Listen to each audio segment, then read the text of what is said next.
after close to 4 years, we finally have our follow-up to DC Suicide Squad, and that comes in the form of Birds of Prey and the fabulous emancipation of one Harley Quinn. Going into this movie, I kind of told myself that it was going to be a Harley Quinn film and not a Birds of Prey film, and I was definitely a little right about that. So right off the bat, I'm going to say, when you go see this movie, have that in mind, especially if you're like me and you love the storyline, you love the characters, you're gonna get a Harley Quinn movie. You're not quite gonna get a Birds of Prey movie. But yeah, without further ado, let's get into this movie. So Birds of Prey is directed by Kathy Yang, and it stars Margot Robbie reprising her role as Harley Quinn, and she does an amazing job in this movie as always. She's definitely made this her role, kind of like how people will say Hugh Jackman made Wolverine Hugh Jackman's role. Margot Robbie has made Harley Quinn Margot Robbie's role. She does an amazing job in this movie, just keep growing and doing really cool things with her character, and she absolutely nails it. We also have Renee Montoya in this movie. Mary Elizabeth Winstead does an awesome job as Huntress in this movie. There's also Janae Smollett,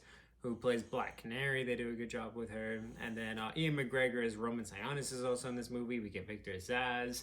There's a couple little Easter eggs too that we get to see of some other really lesser known DC characters, but it's kind of like you blink, you miss it, or if you don't know the comics, you're not going to pick up on it. But yeah, no, there is quite a few DC characters thrown into this movie. So I feel like the build up to making this team is what they wanted to do with Suicide Squad, and they do a pretty decent job with it in this movie. But the main premise of Birds of Prey is that it takes place not too long after the events of Suicide Squad, and Harley Quinn is still kind of coming to terms with her breakup with the Joker, and she knows that there are a lot of people in the world out to get her, and when they realize that she no longer has the Joker's protection, it's open season on her. People are going to come after her. So for the first little bit of the movie, she's coming to terms with that, but she knows that in order to live the life she wants and feel free, she needs to basically send a message to the world that I am Harley Quinn. I'm no longer just the Joker's gal anymore. So they do a really good job directing in this movie, and there's this one scene where basically she sends a huge message to the world,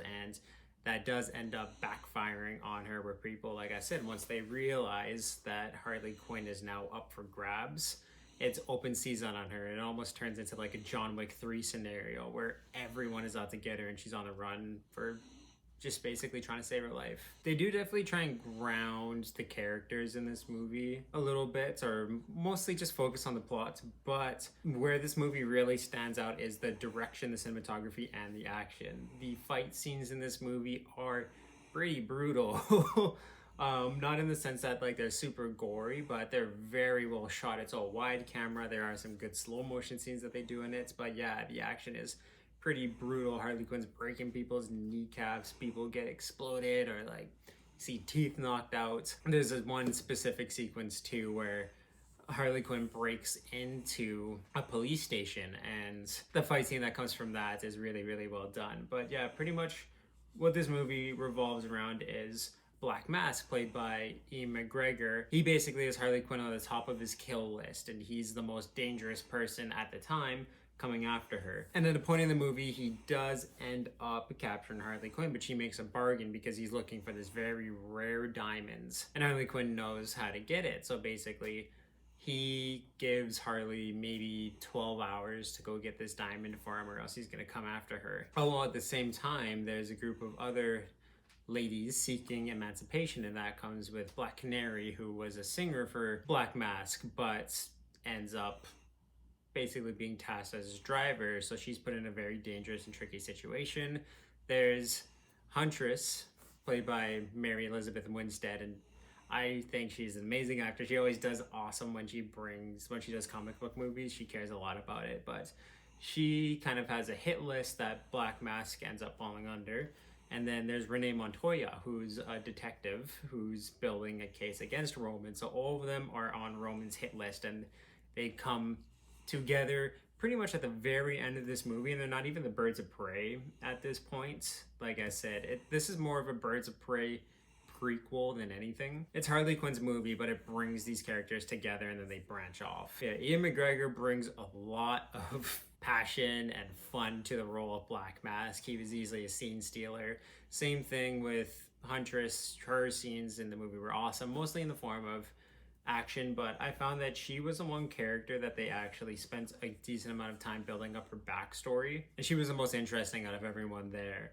And where this movie falters a little bit is that its characters don't really get any growth out of anything, and most of them too are just explains. Harley Quinn explains the entire movie. This is her basically telling a story. So she's the narrator of it. It's in the past tense.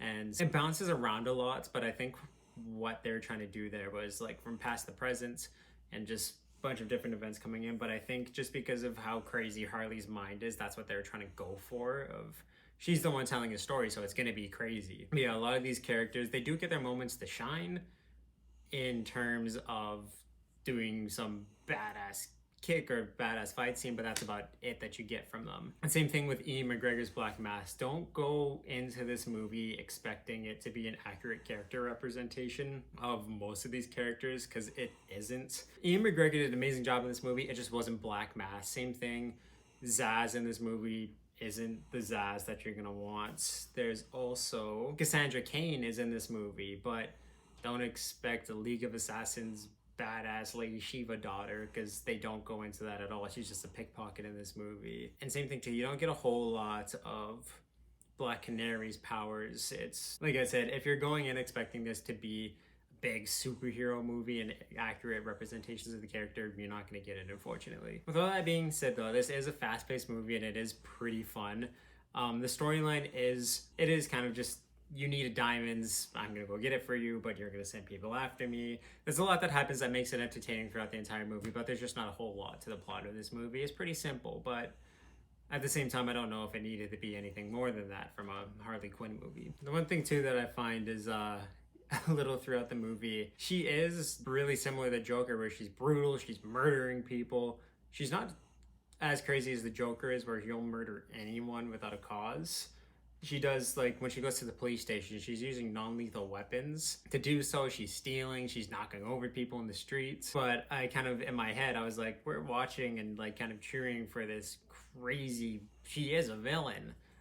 But it wasn't the same kind of thing as Joker, and I thought it was interesting how just by changing the tone of the movie a little bit, they make the characters a lot more likable, and you don't get that kind of critic backlash or societal backlash that Joker did, where there was a lot of controversy around it, which I found pretty interesting. But yeah, Birds of Prey is a pretty fun movie to watch. I definitely turn your brain off a little bit, go into it. It's fun. I wouldn't recommend going to see it in theaters. You can wait till it comes out. And the same thing too is if you skip this movie on kind of like the DC universe, you're not going to miss too much about it. But yeah, fight scenes are awesome. I have to give praise where it's due, and they did an amazing job with it in this movie. With all of this taken together, I am going to give Birds of Prey a rating of 7 out of 10. Like I said, it's a fun movie, not too much to it. Margot Robbie knocks it out of the park. Ian McGregor does a great job too, just it wasn't Black Mask, and there is so much more potential for that character that I really wish they would have been able to bring into this movie, into future movies.